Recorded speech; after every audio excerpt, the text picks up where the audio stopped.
How much influence does Israel have on our country? Israel's controlling our government. Israel controls us. Israel is in control of our government. The government of Israel controls the United States. Israel has run American foreign policy for 30 years. It feels like we're just owned by Israel, and we just never knew it. Is the United States government now just taking edicts and orders from Israel? Israel first. Israel first. Israel first. This really is an Israel first administration. Israel. Israel. AIPAC, I'm coming to tear your kingdom down.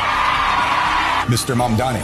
I would stay in New York City. America first means we don't go to war on behalf of other countries.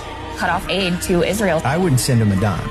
This is my country. Who do you have allegiance to? Do you believe America's your country or do you believe Israel's your country? Act like an American, not an Israeli. What are you, a foreign agent? I don't think we should be fighting wars on behalf of Israel. Israel's wars are not America's wars.